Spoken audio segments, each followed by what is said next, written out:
एक बार भगवान शिव कार्तिकेय जी से और भगवान गणेश जी से बोले कि जाओ पृथ्वी की परिक्रमा करके आओ। जो सबसे पहले पृथ्वी की परिक्रमा लगाएगा वह प्रथम पूज्य कहलाएगा। कार्तिकेय जी का वाहन तो मयूर था, मोर पर बैठकर फुर्र से उड़ गए। पर गणेश जी का वाहन क्या है? जोर से चूहा, मूषक। गणेश जी का वाहन है चूहा, तो गणेश जी धीरे धीरे चले।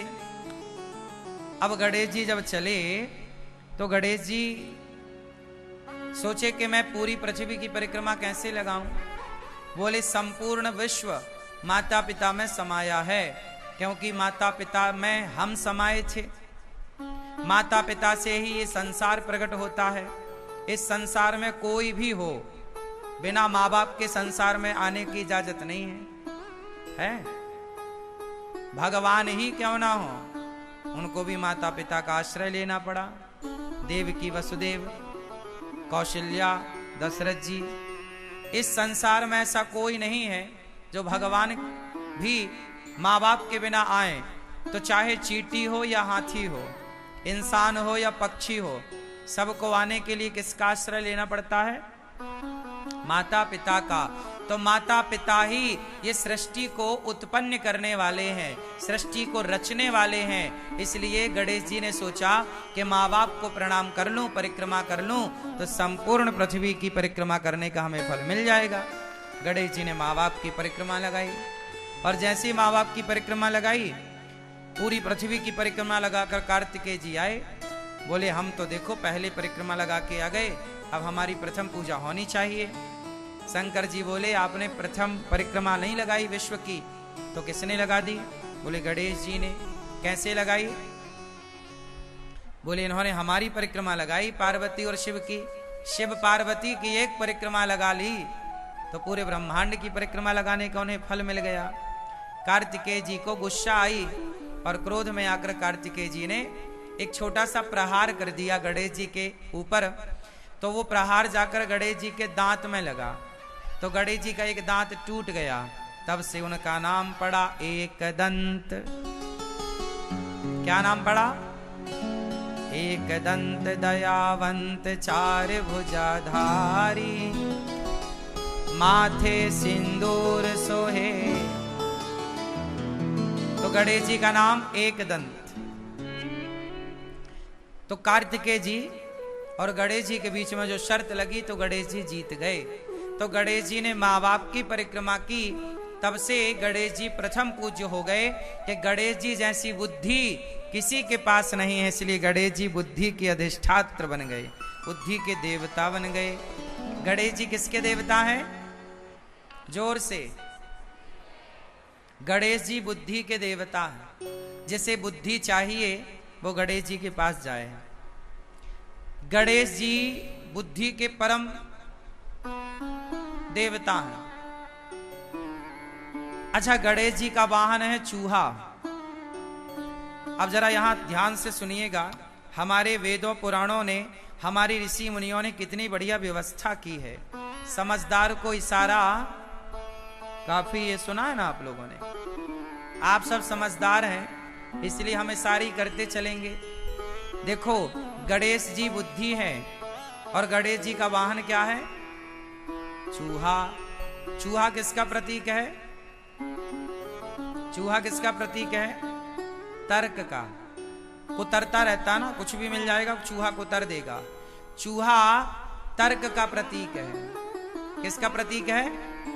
तर्क। चूहा है तर्क और गणेश जी हैं बुद्धि। तो गणेश जी किसके ऊपर सवार है? बुद्धि के ऊपर। गणेश जी किसके ऊपर सवार है? तर्क के ऊपर।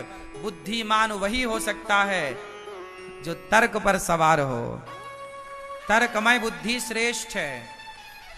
जो विद्वान होगा वह तर्क जरूर करेगा, तार्किक होगा। तर्क शास्त्र पढ़ते हैं ना हम लोग, तर्क शास्त्र है।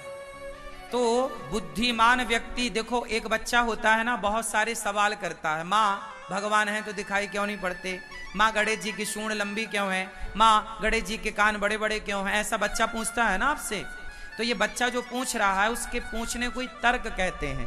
वो तर्क करता है। जैसे तर्क है, गणेश जी के कान बड़े क्यों हैं, ये तर्क है।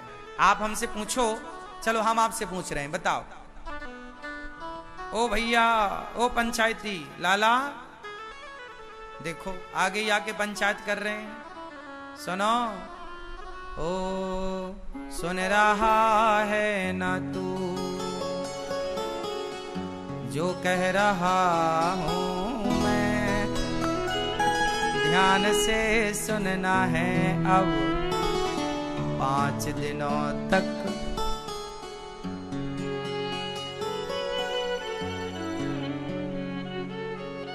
ठीक है, चलो बताओ गणेश जी के कान बड़े बड़े क्यों हैं? आप पंचायती भाई साहब,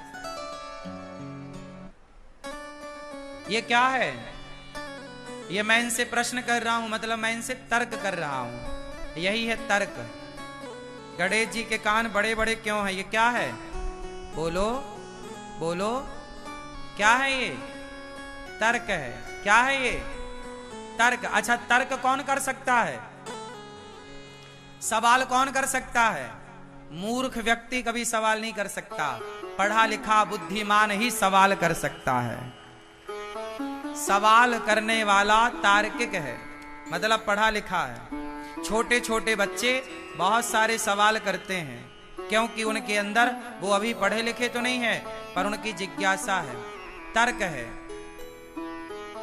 तो तर्क कौन कर सकता है? बुद्धिमान व्यक्ति। एक बच्चा वो होता है जो अपने टीचर से बहुत सारे सवाल करता है। सर जी समझ में नहीं आया, ऐसा क्यों हुआ, ये ऐसा है तो ऐसा क्यों हुआ, वैसा है तो वैसा क्यों। जो बच्चा बहुत सारे सवाल करता है मतलब वो बुद्धिमान होगा। और जो बच्चा मास्टर से कुछ नहीं पूछता वो 1 नंबर का बुद्धू होगा। बात सही है कि गलत है? जो ज्यादा सवाल करेगा वो कौन होगा? जोर से, बुद्धिमान। तो गणेश जी किस पर बैठे हैं? तर्क पर। गणेश जी बुद्धि हैं और सवार तर्क पर हैं। बुद्धिमान हमेशा तर्क करता है। ये गणेश जी का चूहे पर बैठने के पीछे का साइंस है, विज्ञान है। गणेश जी के कान बड़े बड़े होने के पीछे का विज्ञान बताओ आप। गणेश जी के कान बड़े बड़े क्यों हैं? ना बताओगे? गुस्सा हो क्या? मोबाइल वाली मैया, अब बताओ, अब बताओ आप। हाँ बैठो संभल के, अब बताओ गणेश जी के कान बड़े बड़े क्यों हैं? जल्दी से। क्यों? गणेश जी के कान बड़े हैं इसलिए आपको मैसेज दे रहे हैं कि भैया ज्यादा से ज्यादा सुनो, ज्यादा से ज्यादा सुनो।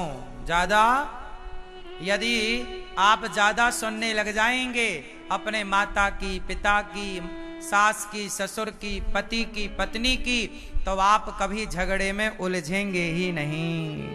जो ज्यादा सुनता है वो झगड़े में नहीं उलझता। जो कम सुनने वाले होते हैं, बोले मैं आपकी क्यों सुनूं, जो कहते हैं मैं आपकी क्यों सुनूं, वो झगड़ा जरूर करेगा। और जो सुन लेता है, सुन लो ना, माँ की, पिता की, पत्नी की, पति की, सुन लो। गणेश जी के कान, गणेश जी के कान, मैया, ओ मोबाइल वाली मैया, सुन लो मेरी माँ, काम आएगी मेरी बातें। 1-1 करोड़ की एक बात है, कुछ बातें 20-20 करोड़ की भी मैं आपको बताऊंगा। 5 दिन में आपको करोड़पति बना के भेजूंगा यहां से। करोड़ों का ज्ञान यदि आपके पास ना आए तो कह देना। मैया आप सुन रही हो ना, आवाज आ रही है? तो बताओ गणेश जी के कान बड़े क्यों हैं? आपको ज्यादा से ज्यादा सुनना है। आप लोग कम सुनते हो ना, इसलिए झगड़ा होता है। पर गणेश जी क्या मैसेज दे रहे हैं? ज्यादा सुनो। अच्छा, गणेश जी का मुंह दिखाई पड़ता है आपको? क्यों? गणेश जी के दर्शन करके बताओ, गणेश जी का मुंह दिख रहा है? हाँ या ना? हाँ या ना? हाँ या ना? जोर से। गणेश जी का मुंह नहीं दिख रहा है। गणेश जी के मुंह अंदर है, सूंड ऊपर है। सूंड दिख रही है, मुंह दिख नहीं रहा है। मुंह भीतर की तरफ होता है। गणेश जी के कान बड़े हैं और मुंह अंदर है, मतलब दिख नहीं रहा है। मतलब गणेश जी का मैसेज है कि मुंह को छिपा के रखो, मतलब बोलो कम सुनो ज्यादा। कान बड़े रखो, मुंह को छिपा के रखो। बोलना, जो लोग कम बोलते हैं वो सुखी होते हैं। जो दिन भर बोलते हैं, ज्यादा बोलते हैं, बकवास करते हैं, वो किसी ना किसी उलझन में उलझते ही उलझते हैं। सही है? सारा झगड़ा कहां से होता है? मुंह से। महाभारत कहां से हुआ? द्रौपदी के मुंह से धोखे से निकल गया कि अंधों के अंधे होते हैं, दुर्योधन के लिए। अवश्य निकल गया, दुर्योधन ने बात पकड़ ली और फिर दुर्योधन ने बोला इसके कपड़े उतार दो। तो महाभारत धनुष बाण से तो बाद में हुआ, पहले कहां से हुआ? मुंह से ही हुआ। तुमने कहा कि अंधा है, अंधों के अंधे होते हैं, द्रौपदी ने कहा। तो दुर्योधन बोला मैं बदला लूंगा, इसने मुझे अंधा कहा, मैं इसके कपड़े उतारूंगा। भरी सभा में द्रौपदी को नग्न करने के लिए, निर्वस्त्र करने के लिए दुशासन पकड़ के ले आया और भरी सभा में द्रौपदी को निर्वस्त्र करने का प्रयास किया। अब आप समझो कि सारा झगड़ा कहां से हुआ? बोलो, मुंह से हुआ। इसलिए कहता हूं गणेश जी की तरह मुंह को छिपा के रखो, मतलब कम बोलो, कानों को थोड़ा बड़ा करो ताकि ज्यादा से ज्यादा आपको सुनने का अभ्यास हो। ज्यादा सुनो, कम बोलो। चलो, गणेश जी का पेट बड़ा है, बताओ क्यों? आप बताओ, गणेश जी का पेट बड़ा क्यों है? खाते ज्यादा हैं। आपने क्या खवा दिया? आपने क्या खवाया? कुछ नहीं, नहीं खवाया, फिर पेट कैसे बड़ा हुआ? मैया, पीली मैया, चश्मा वाली मैया और पीली मैया। हाँ, आप बैठे बैठे बताओ, क्या झोला लेके आई हो? एक झोला कथा सुनोगी? चलो बताओ, क्या गुजिया लाई हो झोले में? भूख लगी तो खा लेंगे। चलो बताओ, गणेश जी का पेट बड़ा क्यों है? बताओ मेरी मां। ज्यादा खाते हैं? नहीं, गणेश जी ज्यादा नहीं खाते। गणेश जी एकदम फिट हैं, पर पेट बड़ा के पीछे एक मैसेज है। गणेश जी का पेट बड़ा इसलिए है, समाज को समझाना चाहते हैं कि भैया परिवार की बातों को पेट में ही रखा करो, पचा लिया करो, परिवार की बातों को बाहर ना उगला करो। आप लोग जरा घर में झंझट होती है ना तो जाके पड़ोसन के घर रो लेती हो, सास ने ऐसा कह दिया, फलाने ने ऐसा कह दिया। आपके पेट में कुछ भी ठहरता नहीं है, सब उगल देती हो या उगल देते हो। इससे क्या होता है? संत जन कहते हैं, अपने, एक दोहा बोल रहा हूं, फिर आप अर्थ बोलना, हमें उसका अर्थ नहीं आता, आप लोगों से जानेंगे आज। अपने अपने घरन का दुख ना कहियो रोई, सुन इठले हैं लोग सब, बांट न ले हैं कोई। अपने अपने घरन का दुख ना कहियो रोई, सुन इठले हैं लोग सब, बांट न ले हैं खोए। आप सब अपने घर का दुख किसी से मत कहो, क्योंकि दुनिया सुनती है आपके संग रो रो कर, और आपका दुख रो रो कर दुनिया सुन लेगी। आपके जाने के बाद हंस हंस कर लोग बताते हैं कि देखो इसके घर ऐसा हो गया, इसका पति ऐसा है, इसकी पत्नी ऐसी है, इसका परिवार ऐसा है, इसका बेटा ऐसा है। इसलिए अपने घर की बातें कभी कितना भी अपना हो मत बताओ, पचाओ। इसलिए गणेश जी का पेट बड़ा, कुछ बातें पेट में, हर चीज बताने की नहीं।